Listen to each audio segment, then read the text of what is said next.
Chris Cowlin. Fan cams. Club news. Transfer news. Match previews. Legend interviews. Spurs winning. Press conferences.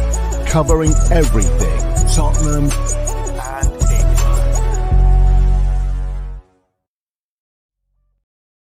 Welcome back to the channel and welcome back to another edition of the Spurs Chat podcast. This, of course, is another edition of the viewers and listeners' questions and comments, and we welcome every single one of your comments and questions, and thank you so much for sending hundreds and thousands of them in. We do read every single one, and we have really enjoyed recording these shows, and hopefully they will be a success again in the future. Now, at the moment, we're live on YouTube. We're also live on X and Facebook, so do get your questions and comments in, and we will get through as many as we possibly can. If you're listening to this on an audio platform, please do submit questions via YouTube, X, Facebook, TikTok, Instagram and Threads. I do read every single one, as I said. There are now only 2 days left of the transfer window. Back with me is channel regular Craig Dearman. Craig, how are you? I'm all right. Apologies, it's a bit late. I had some technical issues there to everybody that was on time. I'm usually on time, but yeah, everything's gone wrong this evening, but we're here now, so yeah, it's all good. I'm glad you said that, because a lot of people blame me for being late, and it's not normally me, it's normally the guests. It is. I'm normally on time, but tonight it's just everything's gone wrong, so never mind. Craig, first up, how are you, and how are you feeling as a Spurs fan right now? Because of course that is the main question, and that is why we love doing these shows, where we interact with all of the listeners and the viewers of this channel. How are you feeling? Because let's gauge the feeling of the fan base right now. I said when we did the first one of these back in July that I'm going to judge a transfer window at the end. There's now, as you say, 2 days left. If you believe Fabrizio Romano, Tottenham are still working in the background. We know they are trying to keep things under wraps this time with Johan Lang. So I'm still going to judge it on Friday, but I really still think we're a couple of players short. So I'm going to reserve judgment until Friday, but I still think we need. I'm hopeful there's still going to be at least one more player come through the door. Yeah, it's interesting. Let's get straight to the questions and the comments here. Mike writes, "Evening, guys. The BBC Sport website very rarely reported anything regarding Tottenham, or is it a coincidence that nothing happens at the club that is newsworthy?" Mike, that is exactly it. You know, I put so many 60-second news updates out, Tottenham news updates, etc., etc.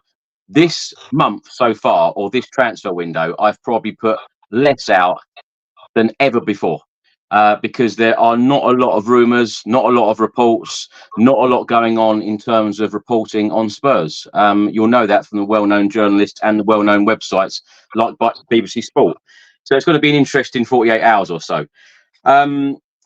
Craig, let's get straight into it. Bert writes here, "Since the end of March, Spurs have only beaten Luton, Nottingham Forest, Sheffield United, Burnley and Everton." What do you make of that? Yeah, that's pretty damning, isn't it? But, you know, that was mainly last season, as we know. It is pretty damning, but we know we struggled and we finished pretty poorly last season, didn't we? So I'm still going to reserve judgment for the next couple of months, because I think new season, new players still bedding in. So I think we're going to get there little by little. We'll see this team progress and become. I can already see it becoming more solid by looking at our bench, for example. So yes, it's a valid point, but you got to remember it was last season, most of those games. Craig, Aidan writes here, "Chris Solanke wasn't in the training video ahead of Newcastle. I don't think Van der Ven and Richarlison featured either. Solanke, do you think he's going to be back for the Newcastle game?" I really hope he is. You know, I do that. I watch the training videos, and and analyse who's in the video, who isn't. Van der Ven obviously did take a pretty hefty hyperextension to his knee. I was so surprised he carried on, but obviously he was fine because he did that monumental run for Son's goal, absolutely electric run down the middle of the park. So he might just be having treatment. He might have just been in the gym. Solanke, different kettle of fish. I remember Ange saying that he wasn't sure. He didn't actually commit to it, did he? He said he'd be back for Arsenal. He never said Newcastle. Richarlison's a weird one if he is injured, because he had about 10 minutes Saturday. So yeah, that would be weird, but I don't think we can read too much into that. We'll probably Angie's presser on Friday, I think, so that should give us a bit more information. Craig, I think I mentioned this before to you and to other guests that we've had on recently, where Bert says there, since the end of March, Spurs have only beaten those 5 clubs, and you've got a lot of fans worried about the transfer window, worried about things going forward. You've then got views like this from Peter. I'm totally optimistic about sealing a title this season, including the League Cup. And Adam writes here, going to win a trophy this year. What camp are you in at the moment, or are you somewhere in the middle? Because I feel like I'm somewhere in the middle. Yeah. I mean, I'm still in the middle, on the fence completely. Not sure. I'm not going to come on here and say, "Oh, we're going to win something." I'm never that confident we're going to win anything, to be honest. I don't want to be pessimistic. I'm just trying to be real about it. I don't think the transfer window's been terrible, but I don't think it's been as strong as it could be yet. But as I say, we've got a couple of days left, so let's see who he brings in. I do think we're only a couple of players away from really challenging for something, and I really do. I would go for the League Cup, to be honest, because it is the easiest one of the lot to win. Nothing's easy, but surely that's the sort of trophy we've got to be targeting, and then see where we go from there. Like Jim says there, or John is it? I think the League Cup or FA Cup is doable. So I agree with that. Especially, I mean, I'd love an FA Cup, but I'll take a League Cup right now as well. So I don't think we can beggars can't be choosers. Do you know what I mean? We're not beggars. We're not beggars, but we would like to win a trophy. We should never be beggars. King Hoddle writes here, Giovanni Lo Celso to Betis is now getting close. Delhi 20 says great stream. Actually, I've lost Delhi's comment here. Delhi, thank you so much for all of your input, by the way. I noticed your comments come up on every single stream and every single video I post, so thanks so much for all of your support. Craig, Press Association have stated it is expected that Reguilon and Lo Celso will leave in this transfer window. Of course, the transfer window in England is open until 11 p.m. on Friday. It is open longer in other countries, Saudi and Portugal until the 2nd of September. In Greece until the 11th of September, and in Turkey until the 13th of September. And Fabrizio Romano has just stated that Real Betis are still interested in Lo Celso and are pushing to sign the Argentina international. They haven't had any game time recently. I've read other comments about Sergio Reguilon. Will Ange Postecoglou do a complete U-turn if we don't sell Reguilon and perhaps use him this season? Can't see that myself. I think it's very, very clear that both of them will be heading out the door. What would you say about those two and their Spurs careers? Underwhelming, to be brutally honest. I don't think the only reason it would matter if they didn't go out was squad numbers, but I don't think Ange's going to use either of them anyway. Certainly the Premier League squad, we're absolutely fine. I think Ali Gold did a piece on it. Even without them, we've still got room for one more foreign player, but you'd expect they wouldn't be named in that anyway if they both leave. We've got room for 3, so that's great. I would imagine the Lo Celso deal will get done. I can't see Reguilon. I don't know what you think about this, Chris, but I can't see Reguilon getting into Angie's plans. He's had 2 summers to impress him, and he clearly hasn't. He's been all around the world, and then he'd come back, and he's still not in his plans. So I think he'll get moved on. But yeah, it's a shame, not so much Lo Celso. Reguilon, 100%. really promising when he came here with Gareth Bale. I really thought we had a cracking young player on our hands, and he's not a bad footballer by any stretch. He just, a couple of managers now just haven't liked him, and don't like what they see. So, yeah, it's a shame, but he's got to move on for his own career, really, hasn't he? Both of them. Yeah, absolutely, and I'm sure both of them will be successful wherever they go. Comment here: absolutely. Magpies at their home is a nightmare till now. Of course, we've spoken about this before, Craig, recently, that our last couple of visits to St James's Park, a 6-1 defeat, a 4-0 defeat. That was hard to take last season, of course, under Ange Postecoglou. Are you feeling quite optimistic about our trip to St James's on Sunday, or are you quite worried about this one again? I am concerned about it. I'm not going to lie. I mean, 2 seasons in a row we've done bloody awful there. But I think this squad's in a better place to handle this game. It's always going to be a tough game, Newcastle away. I'd put it up there with Chelsea away and Liverpool away, this fixture. Newcastle are no mugs. And, they're going to be buoyed by the fact that they've turned us over twice in the last 2 years as well. And there's a lot of those players still in that squad that were there for those 2 games. But we've got a lot of new players now. They won't be damaged by those results. So it's going to be a tough game either way. And I said on here the other night, and I'll say it again, I would take a draw, but I'm hoping for a win. So we're just going to have to see how that goes. I just don't want us to start slow. I want us to start quick, like we start the games at home, like we started against Leicester, in fact, go out there and try and get that game won in the first half. Comment there from Jim again. Great comment again. Newcastle did look vulnerable last week. We are more than capable of winning up there. We absolutely. But we've got to start with confidence. We've got to start quickly, put them to the sword fast, and then see where we go from there. Yeah, I've got to say, their games against Southampton and against Bournemouth, I watched that the weekend, and they didn't look that great, Craig. But of course, it is going to be different against Spurs. And the atmosphere at St James's is always absolutely electric. Ellington McDonald writes here, will we sign a left back or a left centre back because we don't have adequate cover in these positions with Davis and Spence, respectfully? Fabrizio Romano earlier today said, I think Spurs are still working on something. I've been told that, but nothing concrete or close to being completed. But I can confirm that Spurs are still in the market for opportunities.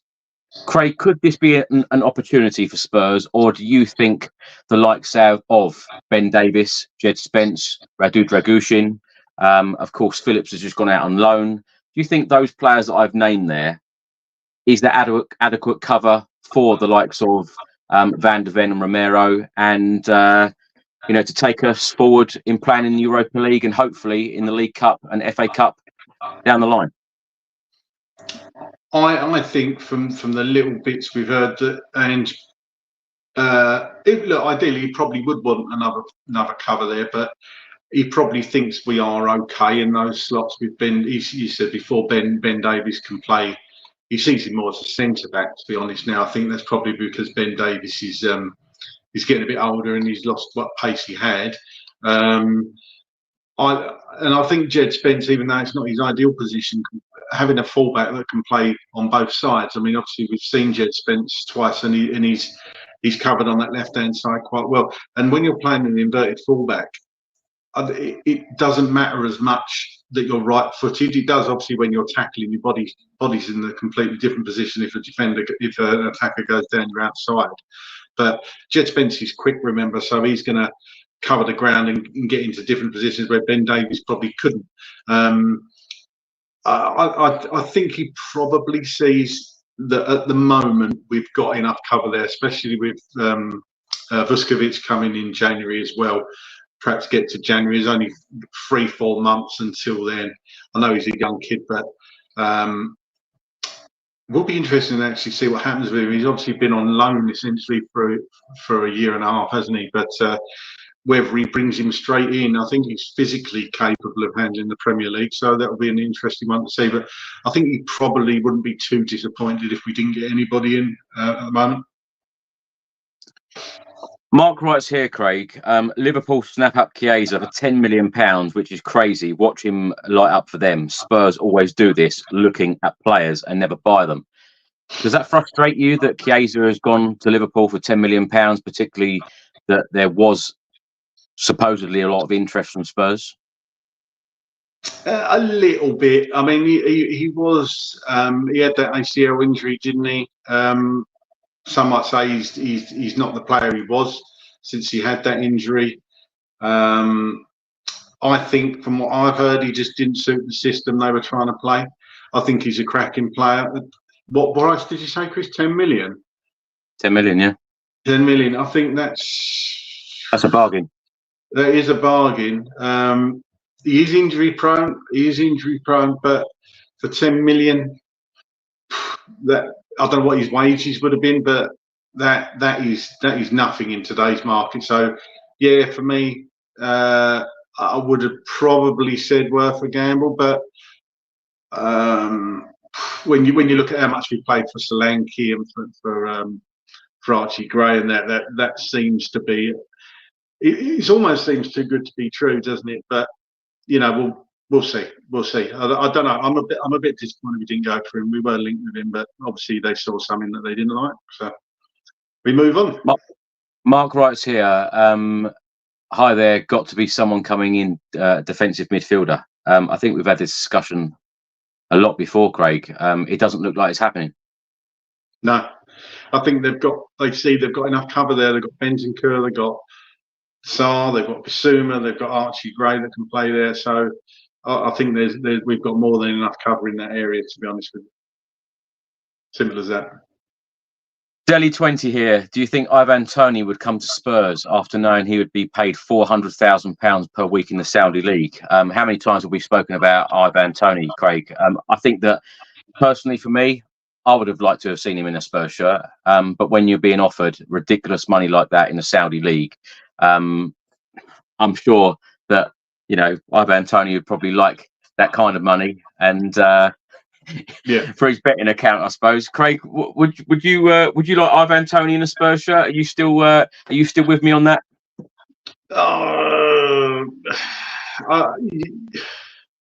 Let me put it another way. At the start of the window, if I said to you, Dominic Solanke or Ivan Toney, who would you have chosen? I would have chosen Toney at the beginning of the window. Right. Having seen Solanke's stats and probably done a bit more research on him, I'm quite pleased we got him. I think he's going to come good, Solanke. I think he's got a lot of potential. That's not to say I wouldn't want Toney, but I don't know. There was always something about Toney that was his attitude right. Would he be an apple that, you know, upset the apple cart sort of thing? So I don't know, and we'll probably never know. But what's Toney? 28, 29, going to Saudi? Yeah, late 20s, yeah. Clearly going for the money. Which is fine if that's what you want out of your career. Your football career is short, and if no other offers have come in, I mean, personally, he could have easily stayed at Brentford if he does. He might end up staying, but he could have stayed at Brentford, run his contract down, and then got on a free. But you know, each to their own, isn't it? I don't feel like we've missed out. I must admit, I'm quite happy with Solanke over Toney now. I must say that. But I did want Toney at the beginning of the window out too, yeah. Design Toe in Lou here says Lang is good at his job. He keeps it quiet. I tell you, I think he's frustrating a lot of the well-known journalists at the moment, Craig, because as you know, during the transfer window, we normally have a lot of journalists on during the transfer window to give us a real insight of what's going on in the transfer window. But I haven't really seen the need to bring a lot of journalists on lately because not a lot of them know what's going on. And that's no disrespect to any one of them. Spurs are just keeping things very, very quiet and close to their chest, as per Wilson Odobert. Sorry, say that last bit again, Chris. Really as per the Wilson Odobert deal. I'm really sorry, Chris. I can't hear a word you're saying. It's really bad. I don't know if everybody else is getting that feedback, but as per the Wilson Odobert deal, things are being kept very quiet, aren't they? I'm really sorry. I'm gonna have to leave and come back in because maybe, I really can't. Sorry, it's typical. Isn't it? Give me a minute. I'll be back. Sorry, keep talking. We had this earlier. 10 minutes of Craig coming in and out, yeah, interesting. But we will get through a lot this evening. And thanks so much for all of your comments and your questions coming in. We will get Craig back shortly, and we will discuss as many of them as possible. Let us know how you are feeling as a Spurs fan right now. Also, get your score predictions in for the Newcastle v Spurs game. And, of course, then we will look forward to the North London derby after the international break. There has been quite a bit of news today. Of course, Rodrigo Bentancur has just been suspended or banned for the next 4 games for his country, Uruguay, after the incident that happened against Colombia. Later on today, the Carabao Cup draw will take place.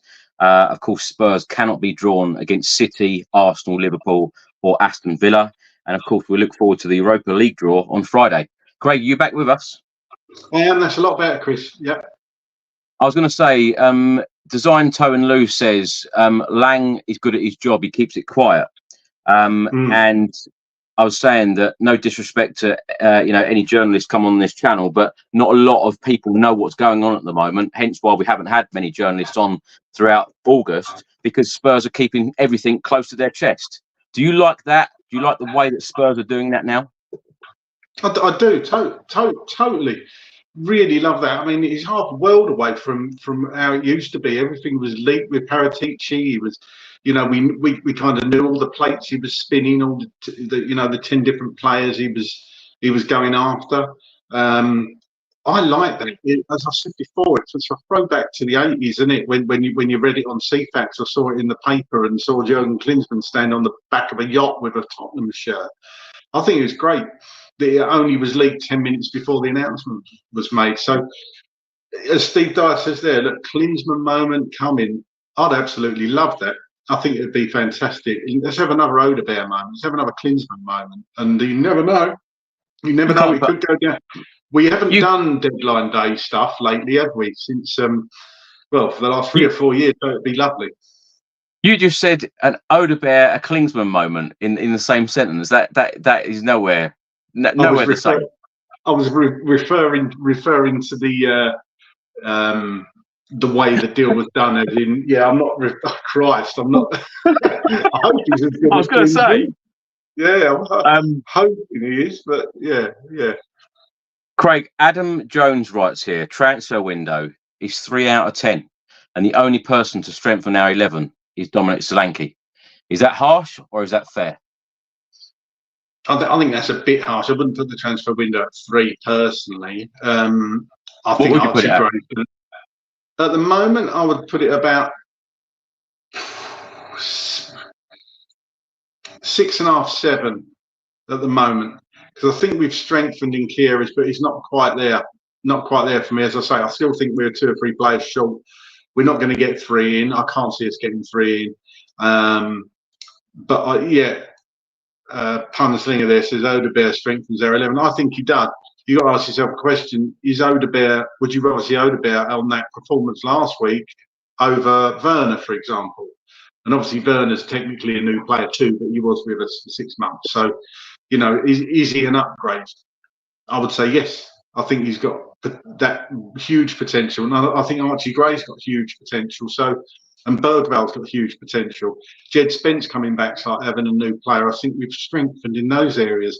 I think losing Emerson Royale, good servant at the club, but he just wasn't good enough to play Ange football. So having Jed Spence in, who clearly can. I know he's not centre back, but having Archie Gray there, even Ange said Archie Gray can play centre back. The kid never played centre back before, but I know we played Hearts, and Hearts aren't the Premiership team, but he looks so comfortable there. So I think it's a bit harsh to say better than 3 out of 10. Personally, that's just my view. What do you think, Chris? What would you give it at the moment? I think Spurs have done very well in terms of outgoings, and I think that if we offload Reguilon and Lo Celso, I think that it would be a decent window in terms of outgoings. But whenever I talk about transfers and certainly give ratings, I think about what is this team aiming for? Are we aiming to be number one, like Ange Postecoglou keeps telling us that he wants? He wants to be number one. This team and this squad is nowhere near good enough to be challenging for the Premier League, in my opinion. No. No.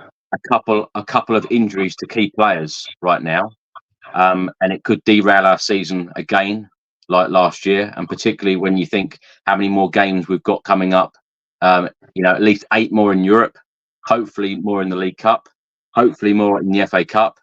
So we've got to be extremely lucky to keep certain players fit for the whole season if we want to achieve big things. Are we good enough for top 4?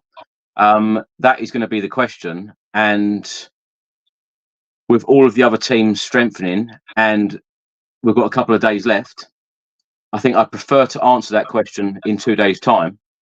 But I think there's still a hell of a lot more to do in terms of Spurs going forward to be a Champions League team, because if Spurs did get into the top 4, I think that we'd have to have another massive summer next year in order to play Champions League football, because the quality is so much different. But I think there is so much more to do.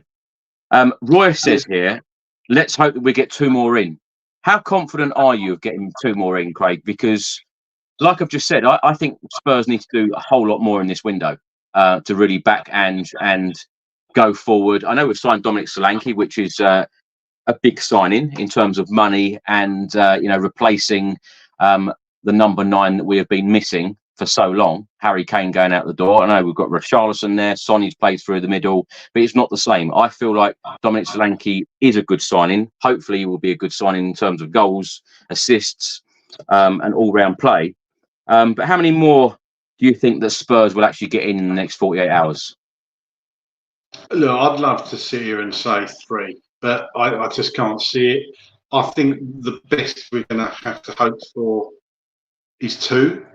No, in Tottenham it will probably be just 1. I mean, wouldn't it be amazing if suddenly Eze comes on the, in all the Here he goes and everything. I have to mention him. I'm going to mention him on every ball. There's only this one left, isn't it? I've got the transfer deadline on Friday, but I have to mention Eze, and then I won't mention him again until the January transfer window. I'll make a deal with you on that one. But I think Mike mentions Eze as much as you. Oh, does he? Oh, yeah. Me and Mike, obviously cut from the same cloth. Love that. I mean, what annoys me is we was really heavily linked with Eze probably in late June, weren't we? And during the Euros, and I genuinely thought we were waiting for the Euros to finish, and then we'd go in for him, but just slide away like all the others. And it was frustrating. That was frustrating for me, because I really do think he is the sort of player that would be a market. I know people don't like the word, but a marquee signing. But we don't seem to be interested still. Whether it's Palace just don't want to. Obviously, they've let Elise go. Gay, possibly. Don't know.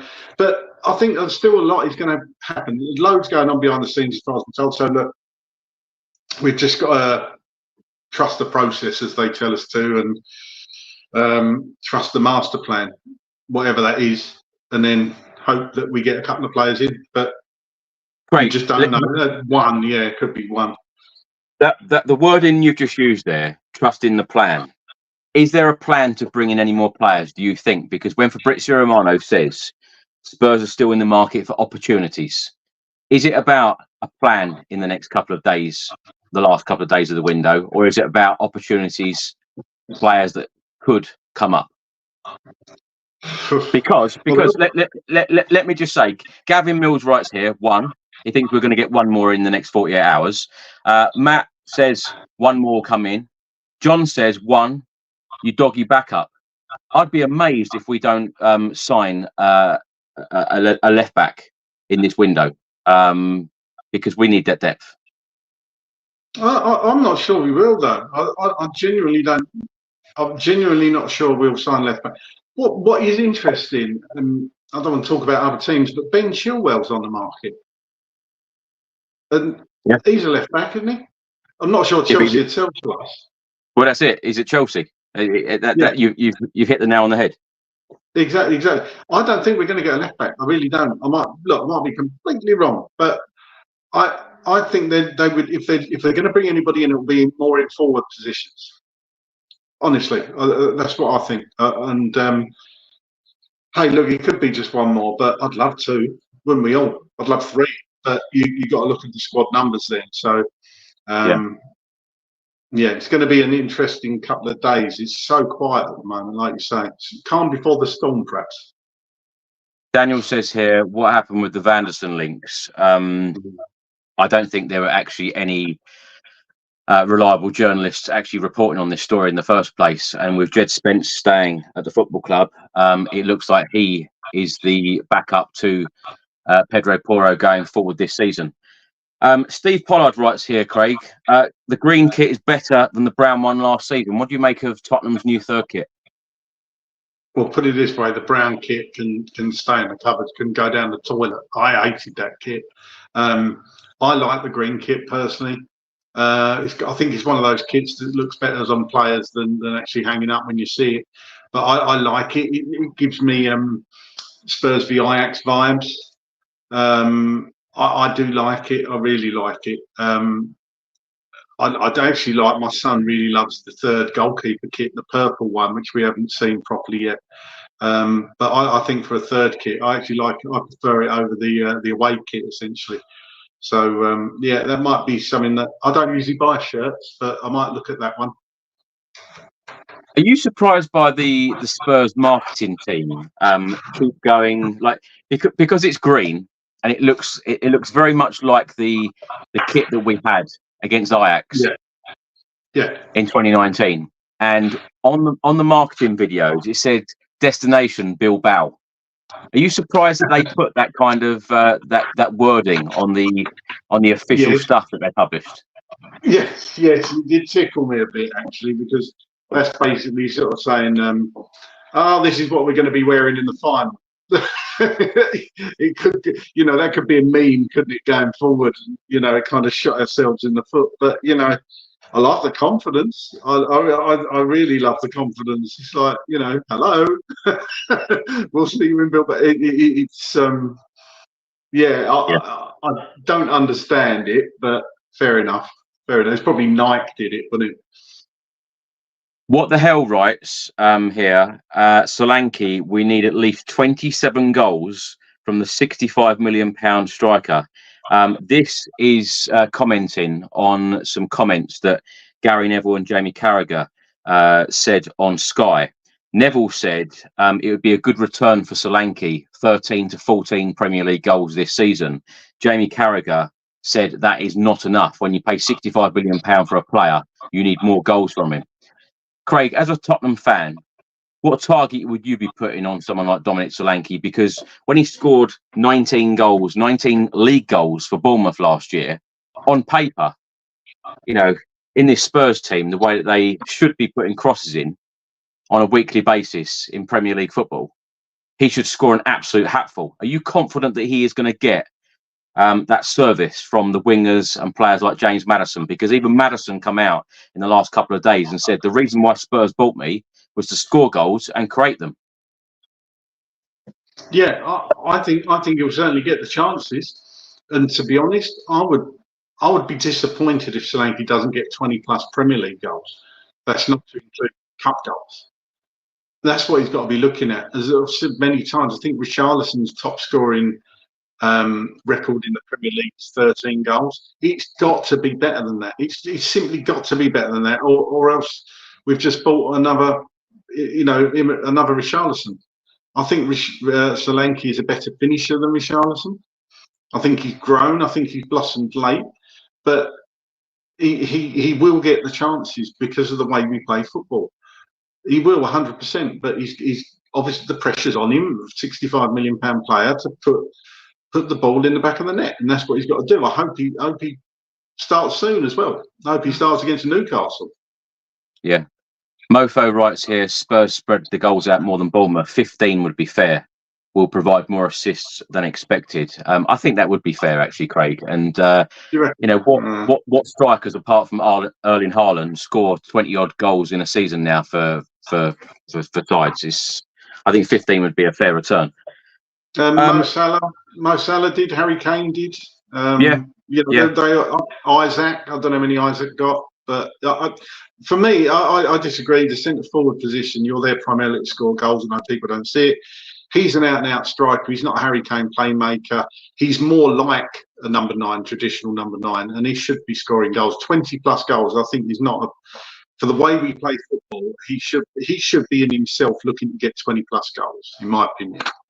Yeah, but you've mentioned Harry Kane already, so I think it's a natural thing that a lot of fans will keep comparing his all-round play, his goal scoring, his finishing, and certainly the numbers to Harry Kane, won't they? They will. I don't think it's right to compare completely because they're two different players. Harry Kane was a phenomenon, but I'm saying Solanke should be looking to get 20-plus Premier League goals. He should. Yeah. He should be. He should be. Yeah. Well, it's all. I think it's all on the surface. I think if Maddison can stay fit, get those balls into him constantly, then it's all down to his finishing. Sonny as well, the wingers, Kulusevski, Timo Werner, and Co. Johnson. They've got to be performing and getting those crosses in and getting those crosses in early to him.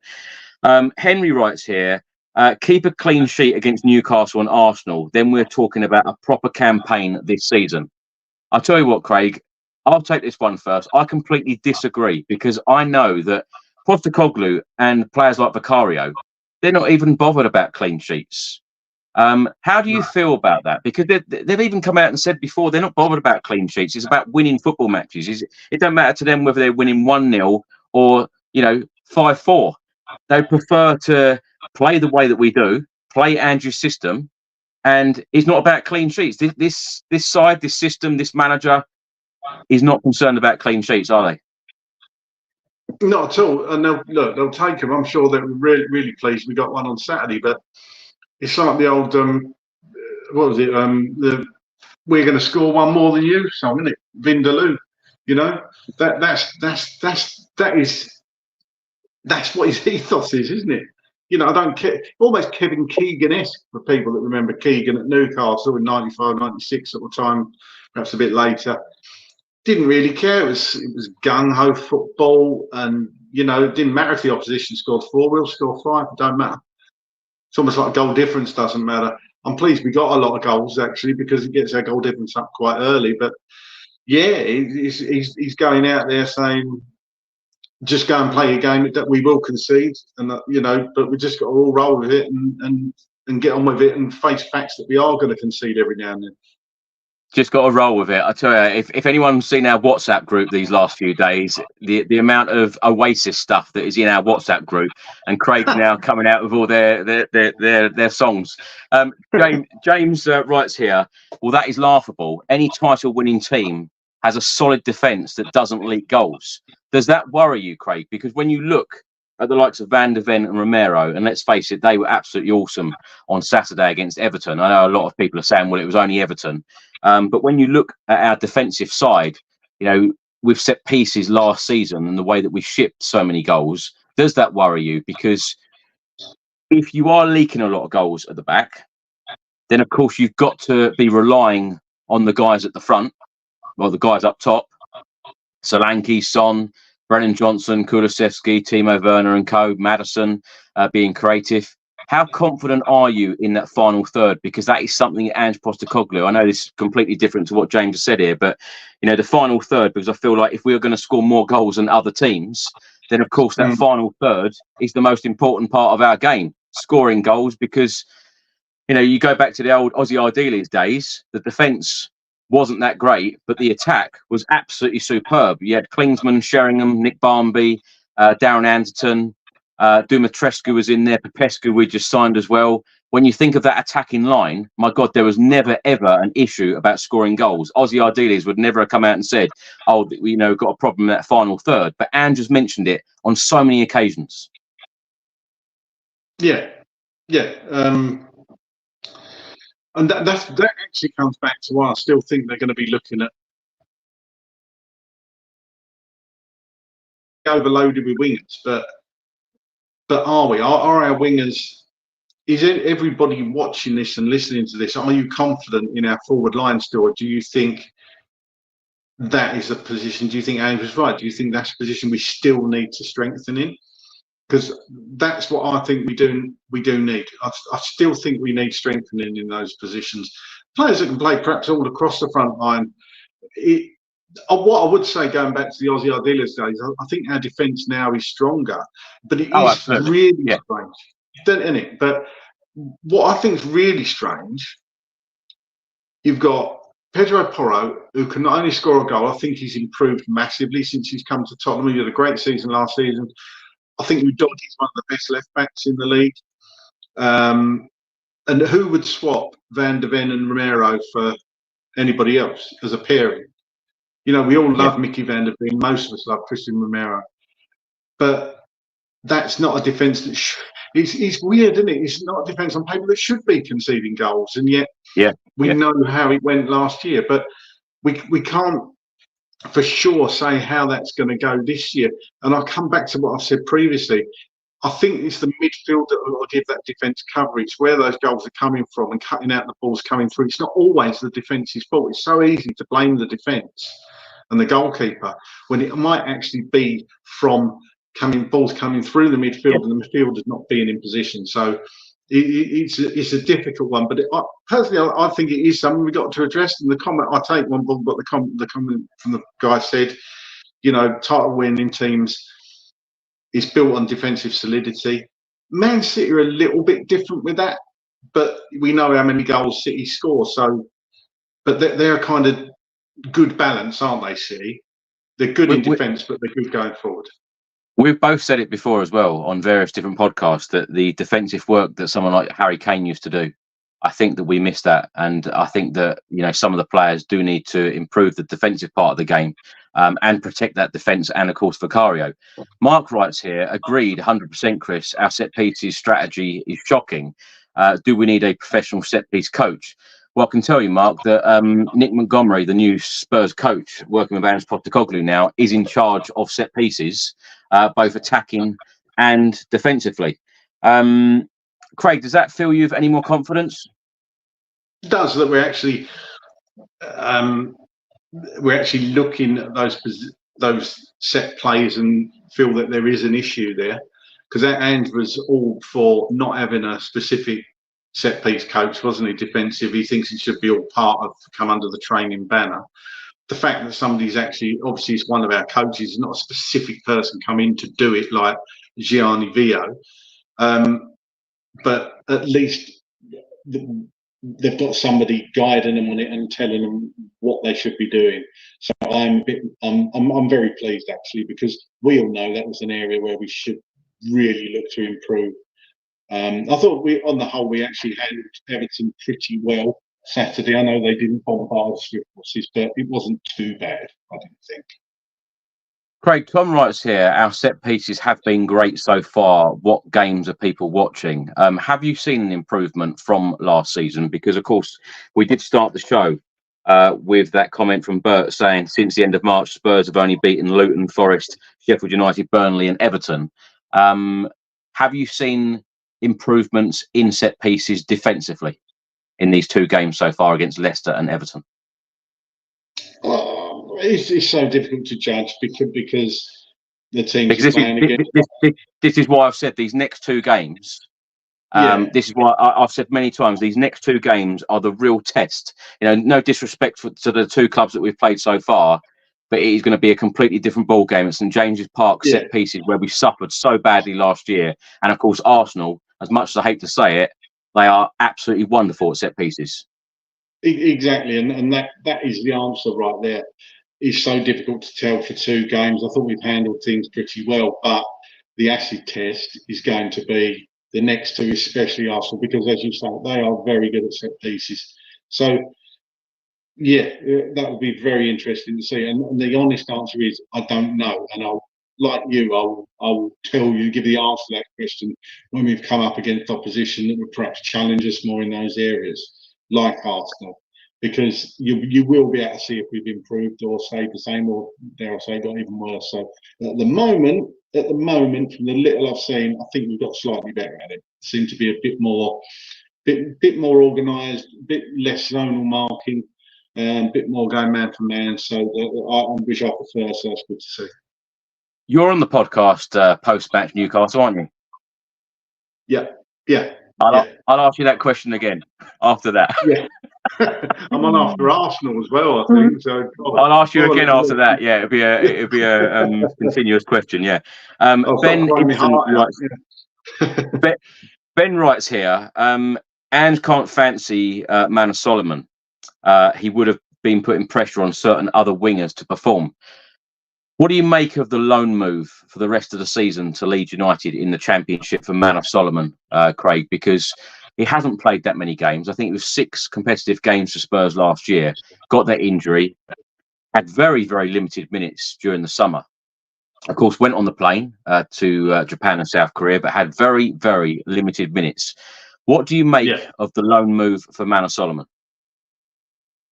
I think for him it probably makes sense.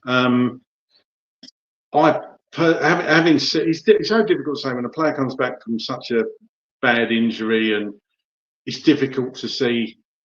He obviously Ange had seen enough of him, but having seen him, I've kind of championed him a little bit, since saying that there is a player in there. Wasn't so sure. I think we'll get a better idea, after 6 months of being at Leeds, Championship, tough league. So it'll be good to see him get minutes, and surely will get minutes at Leeds.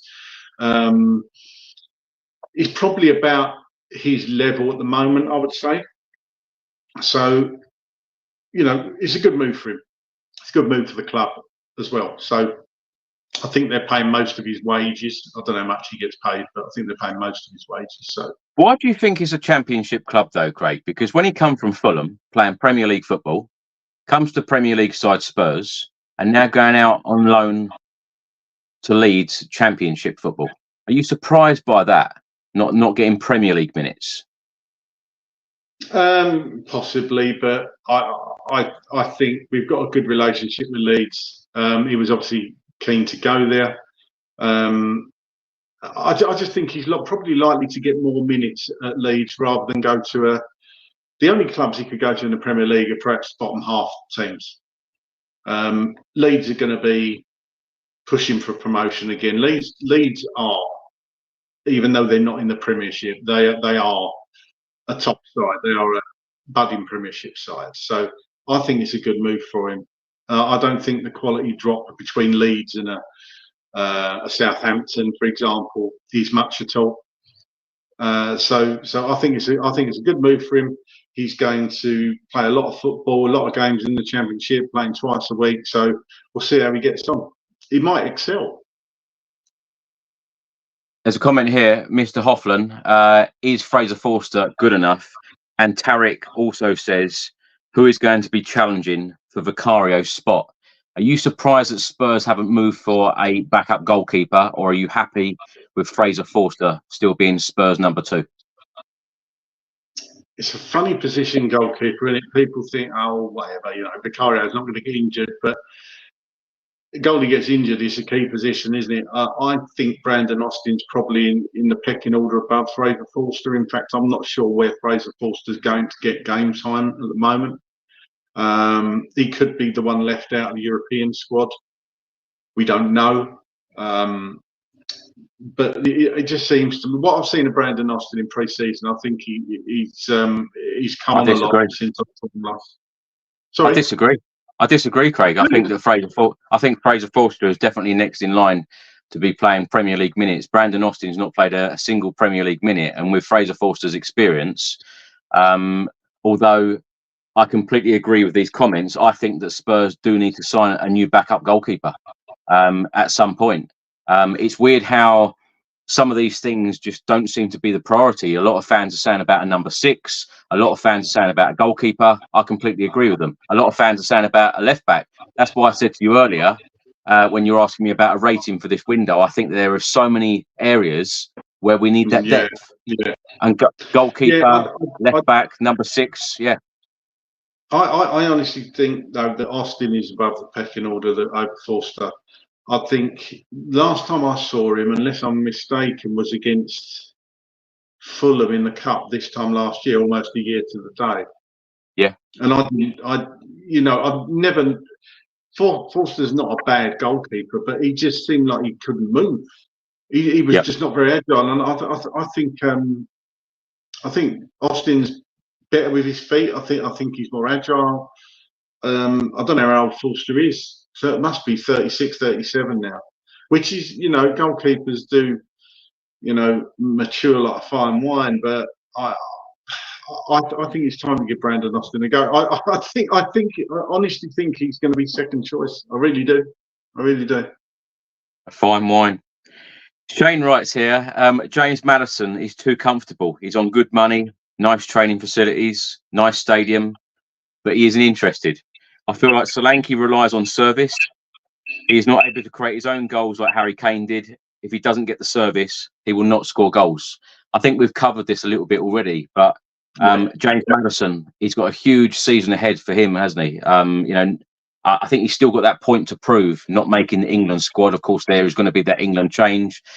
Lee Carsley taking temporary charge of the England squad, but it's going to be interesting to see who's going to be the permanent new manager of England, whether James Maddison will be back in the frame.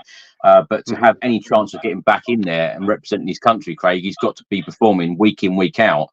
What have you made of James Maddison in the 2 games so far? Because that opening 45 minutes against Leicester, I thought it was absolutely awesome. Yep. Yeah, I think he's already a lot better than he was back in the last season. He was awesome against Leicester. I thought he looked pretty good against Everton as well. Tired a bit against, just drifted out of the game at Leicester, but I thought he was good. I thought he's looking sharp. Commented there, he's got a lot to prove. I totally agree. I think he is a key player for us. And I just hope he stays injury free. He will have something to prove to the, he'll want to get in that next England squad. Whether he'll get picked to play in the friendlies in September I don't know. I think it will depend how he plays the next game. It'll be interesting. But look, he's going to be hurting the fact he didn't play, didn't get in that England squad in the summer. But I think he's got a point to prove. I think he's looking good. And I think we're going to see a really good season from James Maddison this year. Kev G writes here, creating for Solanke shouldn't only be down to James Maddison. Kev, I completely agree. Charles Preston says here, we don't need Eze. I know you're not going to like that one, Craig. Johnson, Werner and Richarlison all require our backing, as at least as long as the manager still rates them. What do you make of this comment from Charles here, Craig? Because Johnson, Werner and Richarlison all require our backing. I tell you what, I've never been one of these Spurs fans who sit here and slate our players and say this, that and the other. Whoever represents Tottenham Hotspur Football Club and wears that shirt, I am always cheering on the sidelines for them and always want every single player to do well. However, let's go back to 10 minutes ago or so when I mentioned about the players going forward, the players in that final third. When Charles mentions here Johnson, Timo Werner and Richarlison, it's fair to say all 3 of them in front of goal have been extremely wasteful. Getting crosses in, providing that killer pass, providing that right ball, the timing, the runs, etc., etc. That does all need to improve from all 3 of them, doesn't it? Yeah, absolutely. I mean, look, I know you've said about Werner as well. I know you changed your opinion at the Newcastle game last year. You know what I mean? He's wasteful in front of goal. We know that. I think Brennan Johnson is still. He seems to be Marmite for a lot of fans. He's still learning. He's still got a lot to learn, but he needs to be getting himself in better positions and scoring more goals, and just providing better crosses. Richarlison. I've said many times, I still don't think Richarlison's the answer. I wouldn't be gutted if Richarlison left. I would because we need. I see Solanke as the main striker and Richarlison as backup now. But I'm just hoping Will Lancashire gets minutes as well, because it looks like he's going to be staying. So, 3 strikers. I think that should be fine. I would have loved to bring in 2 quality strikers, but how many teams have 2 quality strikers and keep them happy? It's almost impossible. But Werner, we all know what we're going to get with Werner. Again, isn't it weird that 3 players across that front line totally polarise the fan base? You know, nobody's right, nobody's wrong. Everybody thinks they're right. Everybody thinks the other person's wrong. When you say about, oh, Johnson's not good enough, somebody say, give Johnson a chance, he's going to come good. You could say it almost about Richarlison and Werner. You know, Werner's perhaps not so much. I think more fans sadly dislike Werner over actually think he was, you know, worth putting in the starting 11. But yeah, it's strange, isn't it? I wonder if other clubs have these sort of debates about their players. I'm sure they do. Well, because Kulusevski is another player that a lot of people get on the back of, and he gets a lot of criticism, saying about his, you know, him being so predictable on the right-hand side. If I was to ask you, Craig, from a fan's perspective, if you were to choose the front 3, who would they be? Who are the best front 3 at Spurs right now? Because surely you've got to go with Sonny on the left, Dominic Solanke now in the middle. Who's going on that right-hand side? Is it going to be Kulusevski for you? Because, you know, a lot of people talk about him being predictable. A lot of people are saying that Johnson is not delivering the crosses in that he should be. Then, of course, you've got Timo Werner, who played on the right-hand side for some of the time against Leicester. Didn't beat a man. I don't know whether that's right to say couldn't beat him or didn't want to beat him and just kept going backwards. Who would you have on that right-hand side? It's an interesting one, isn't it? Because Kulusevski does frustrate me, not only with his, like you said, the predictability, but he seems to give away silly fouls in silly positions. Sometimes you watch the amount of fouls he gives away just when we're on the attack, or like I remember at Everton last year, he gave a stupid foul away. It's funny because he's not massively fast, he's not supersonic, but he still seems to get by players. But he was, somebody said there, he was our best player in pre-season by far. Yeah, and I thought it was harsh that he was left out of the team, you know, the other week. So it's a funny one. At the moment, I would have to go with Sonny, Solanke, and Kulusevski. But it almost changes week to week, doesn't it? That's for the front 3 I would go with, and I would hope to see against Newcastle, definitely. You know what, though? I don't think that is a bad thing when you say it changes every week, because it is about form a lot of the time. And I think that having that unpredictability for games, certainly in the Premier League, is a massive, massive bonus. And I think that, you know, a lot of the comments are coming in now saying on the right-hand side, Odegaard. Now, I would like to see him play on the right-hand side, and I think we will in the upcoming games in the next couple of weeks and months. I'm quite excited about him. You know, I thought he'd done extremely well against Everton. A lot to learn, a lot still more to come from him. But Ange Postecoglou has said again, you know, we've brought in another player that can be very, very versatile through the middle, on the left, on the right. So it's going to be interesting. Roman says here, will Ange Postecoglou personally throw the League Cup again like he did last year? Now, of course, Craig, after this stream, there is the League Cup draw, 3rd round. Who are you hoping for? 4 of the 6 teams that are playing in Europe this season, of course, we are one of them, will be drawn at home. The draw will be, I think it's about 10:15 this evening. What do you think? What would be the approach this year for the League Cup with Ange? I would hope he, I don't know about use the word pays it more respect, but we made 10 changes last year. Yeah, we went out on penalties and, you know, it's a bit of a lottery, but look, Davinson Sanchez stepped up to take a penalty, and I can't think we'd ever seen him take a penalty in our lives. There must have been somebody else on the pitch at the time that should have took one. I just hope he pays it a bit more respect. I think he realises what it meant to the fans.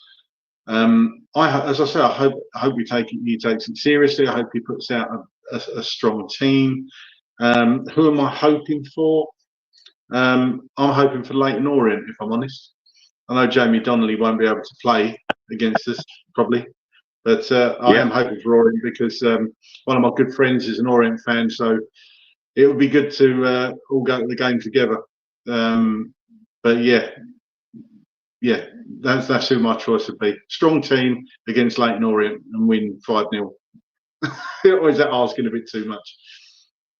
Well, I just hope that we go all the way to the final, to be honest, Craig, because this is, of course, the last trophy that we won back in 2008, and I just want to see that approach. We were told by so many Celtic fans, including our good friend Ali Ross, who comes on the channel quite regularly, talking about Celtic and talking about Ange Postecoglou, that Ange takes every competition seriously, and that's exactly what I want to see him do this season, and the Europa League. Of course, the Europa League draw takes place on Friday, so that is going to be an interesting one as well, to see how we approach that competition going forward. Ange has already spoken out, though, about the rotation, because when he said that Mickey van der Ven is a special player in his post-match press conference when we beat Everton. So it is expected that he's going to make a number of changes in these cup games, but we know we don't want anywhere near 10 changes, do we, in a League Cup tie, even if we are playing Leyton Orient at home? Exactly. No, we want to, as I say, go let it out. Want a strong team. Let them go and play. Let them go and just attack the team. Get the game won. I never like it when we put out a weakened team and struggle, and then the bigger name players have to come on and save the game. And of course, it didn't work against Fulham last year. So, I always think get the game won first and take those players off. What's the difference? That's just my opinion, but I know you always think that as well, Chris, don't you? So that's what I want to see us do. Just go and attack it. Whoever we get, go and attack it. Get the game won. There's a comment here. Do you think having a new number 9 in Solanke will give us the ability to win a trophy this season? It will certainly give us a lot more firepower up front, Craig, shouldn't it? And like we mentioned earlier, I think Richarlison done well in spells last year, but having that number 9 constantly banging goals in, which we hope, should make a difference. As I said before, it should do. You should do. You've got a proper number 9 now. And I know Richarlison is supposed to be a proper number 9, but I think Solanke has got the minerals to score more goals than Richarlison. I think he could really be a key player for us. Mikey Moore, yeah, absolutely. It's interesting because I don't think he hasn't even been on the bench this season yet, has he, Mikey Moore? So. It's interesting, Craig, because Mikey Moore and Lancashire, and I said this a couple of weeks ago, when the season starts, it's going to be interesting to see who goes out on loan, because, of course, Alfie Devine hasn't gone out on loan yet, so that's going to be an interesting one. Mikey Moore and Lancashire have gone back into the under-21s, as have Tyrese Hall. But from what we read from his agent, he is looking for a loan move in the next couple of days, so that's going to be an interesting one. So it does look like Lancashire and Mikey Moore will be staying at Spurs to get minutes under Postecoglou. But would you be disappointed if they remained in the under-21s for most of the time? Because where does the game time come? Because a lot of us say, get the job done, make sure you win the game. We've just been sitting here saying, oh, you can't make all them changes in the League Cup when we get the League Cup third round draw. We want to be winning no matter who it's against. We want to win the game. But are these the games where the youngsters like Mikey Moore have to get the minutes? Because then you've got some fans screaming and shouting, saying, play the youth. We had that last year. Yeah, but, there's a difference between changing 10 outfield players and playing 10 fringe players than playing a strong team, but including a Mikey Moore or Will Lancashire. There's absolutely no harm in doing that. So, I think we will see these players get a chance in the Carabao Cup and possibly in Europe, and depending on who we're drawn against. But these youngsters have kind of given Ange definitely something to think about, and it's really interesting that they're both staying around for another at least half a season in and around the first team.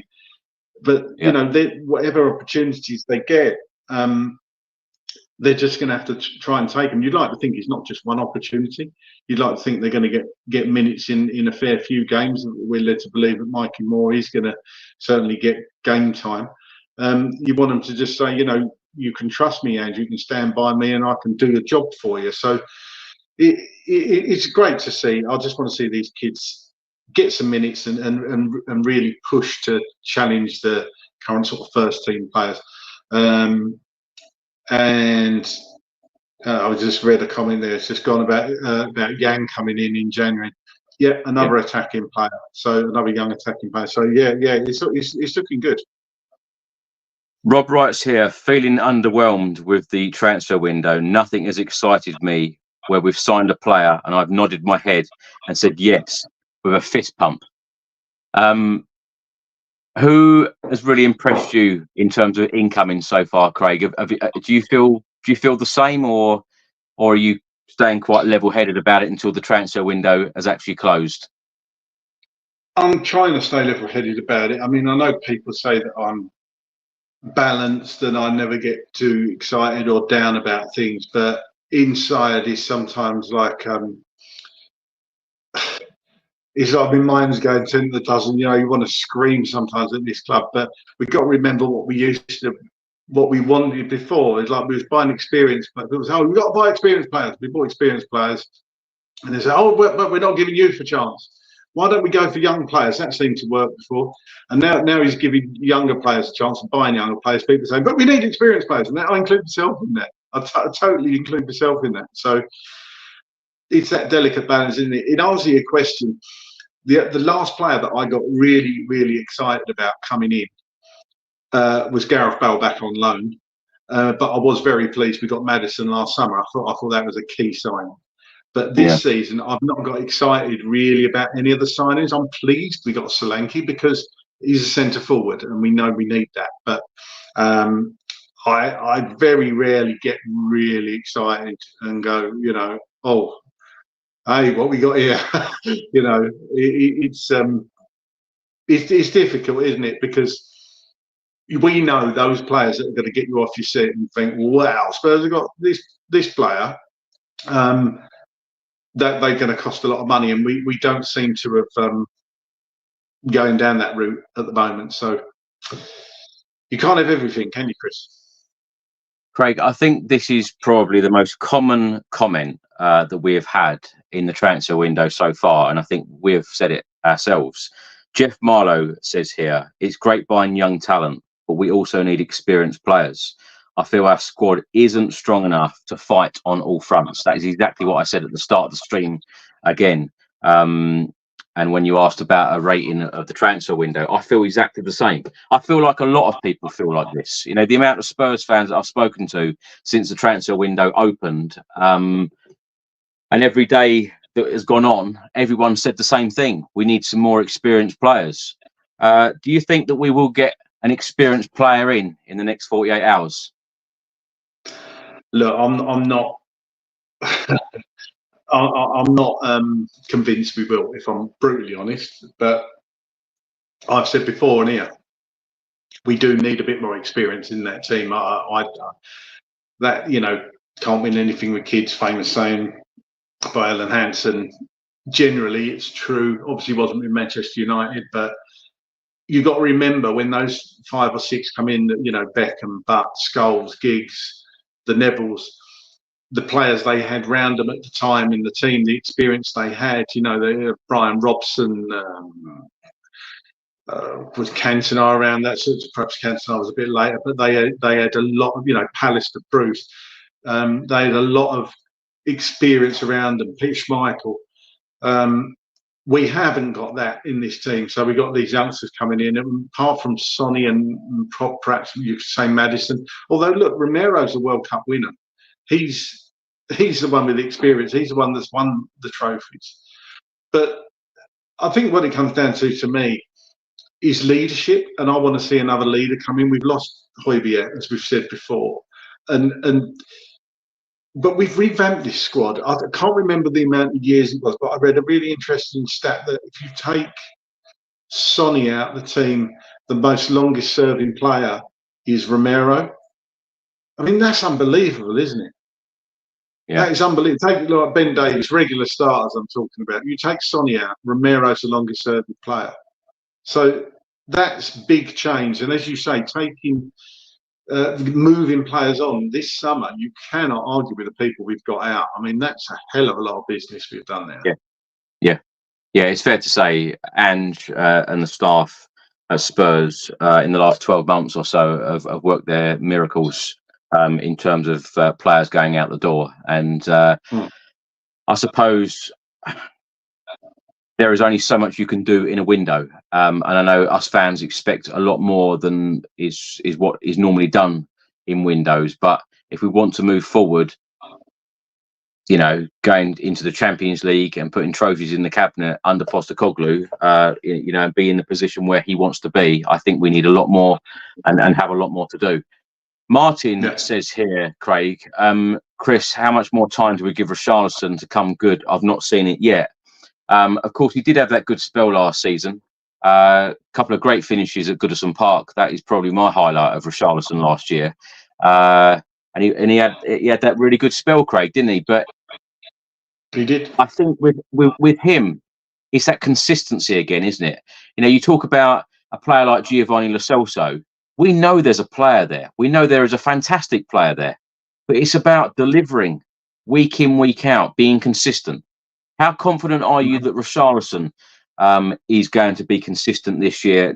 You know, particularly when we've brought in Dominic Solanke, because it can go one of two ways, can't it? A lot of the time when you bring another player in, someone sulks and goes, "Oh, you know, they're going to stop." You know, because even Ange said, "Oh, I've lost my key striker." When he was mucking around, he said, "Oh, I've lost my key striker."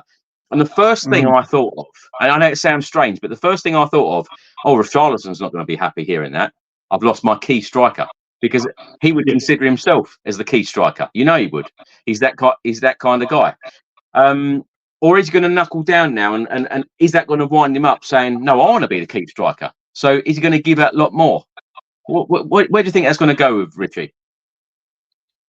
I totally agree, because I felt exactly the same thing when he said that. If I was Richarlison, I'd be thinking, hang on, I've got the number 9 on my back. He's not taking my shirt, you know. Yeah. And that's the other funny thing. Everyone keeps going, "We've got a new number 9." But Richarlison is actually wearing the number 9. He's actually a number. Yeah, I'd be bloody fuming if I was Richarlison. He's got to. Richarlison's got to show what he's all about when he gets a chance. He came on the other week against Leicester, and he missed. It weren't the easiest header in the world, but he missed a header that would have won us the game. You're the centre forward. You should be getting that on target at least. So he's just not consistent enough for me. I love the bloke. I love his commitment. I think, you know, I remember hearing, you know, when he was playing for Everton and when he was at Watford. Ricky Noor would probably know more about Watford than anybody, but he used to annoy me. I just used to look at me. He had one of those faces that you had to look at, and I was just annoyed looking at his face. A bit like Robert Pires, you know, you look at his face, and I'm just getting annoyed. You know, but now he's at Some people might say that about me and you. Yeah, probably. Well, don't have to watch. Just listen to it on audio if you feel like that. You know, probably right. Fair comment. But you know what I mean. You can't help but love Richarlison as a person for the effort he puts in and his work rate. I've always said that. I can't fault his work rate. I just don't think he's good enough to be our number 9. I've always thought that. Comment here. Richarlison was better at Everton. I said this the other day. I think that we need the Basuma that was at Brighton. We need him to get into that form. We need the Richarlison that was at Everton. I'll tell you what, if you had those two in the form that they were at in their in the other club's colours respectively, I think that the two of them would be fantastic. Greg, lastly, I wanted to ask you about leadership, because you mentioned leadership a couple of minutes ago. Kulusevski and Bergvall have just been named in the Sweden squad, and Kulusevski has been named as captain. What do you make of that? Is he now one of the leaders? Would you put him in that leadership group in the team? Because, of course, he has really looked after Lucas Bergvall since he's come in, since his arrival at Tottenham. Do you see him as a leader on the pitch now? They obviously see him as a leader for Sweden, don't they? I don't know who the captain of Sweden is normally. I don't know whether their captain's injured or whether he's just been named captain sort of for good now. but he's getting to, you know, actually he's not getting to that age, is he? He's only about 22, 23, Kulusevski. I was thinking. I think a lot of people think that these guys are older than they are, and I think that you know we've still got a very, very young squad, and I think a lot of people think that a lot of these people are a lot older than they actually are. Yeah, 100%.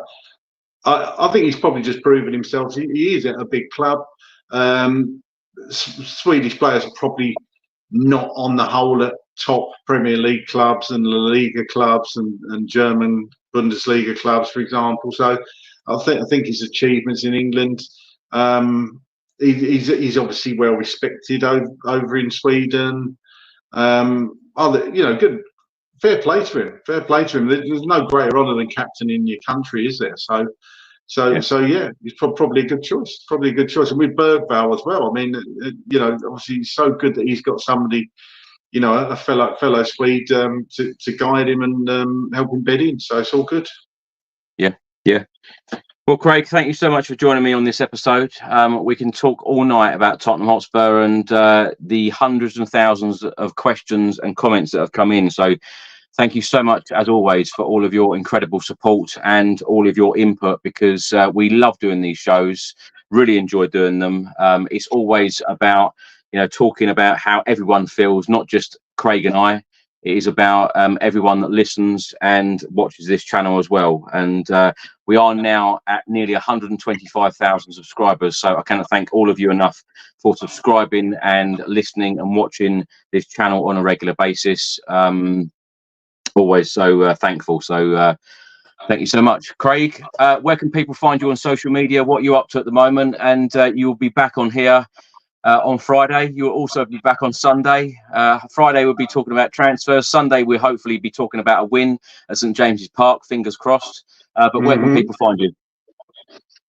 Well, first, before I say where I am, like I always used to say, please stick in the comments quickly where you're watching from, because we always love to see that if you can. Always intrigues me. I'm on Twitter or X as it's called now, at Dearman9. And Chris did mention it earlier about, I mentioned an Oasis song. I've actually managed to fit in 15 Oasis song titles, and I'm surprised nobody picked up on it. There was a few people did. What? I've actually, yes, I did. If you go back and watch, and I'll give you the song titles, got all written down here, the ones I was trying to get in. All around the world. So I did pick up on one. You did. You go back, everyone, go back and listen to the stream if you really want to. All around the world. Do you know what I mean? Go let it out. Half the world away. Hello. Little by little. Hello was easy, by the way. Little by little. Roll with it. She's electric. Well, I kind of said he's electric, but give me that one. Slide away. Some might say Stand By Me. Stop Crying Your Heart Out. Supersonic. The Master Plan. And whatever. So yeah, I was quite proud of myself. The only ones I didn't get in was Be Here Now, Cast No Shadow, Don't Go Away, Don't Look Back in Anger. So I'm quite proud of myself. Very good. Yeah, incredible. Well, I know you're hoping to get tickets, Craig, aren't you? And I fully expected that Oasis would be playing at the Tottenham Hotspur Stadium, but they're not at the moment anyway. Not at the moment. I mean, the rumours, you know, all over the internet, they're going to add 10 more London dates.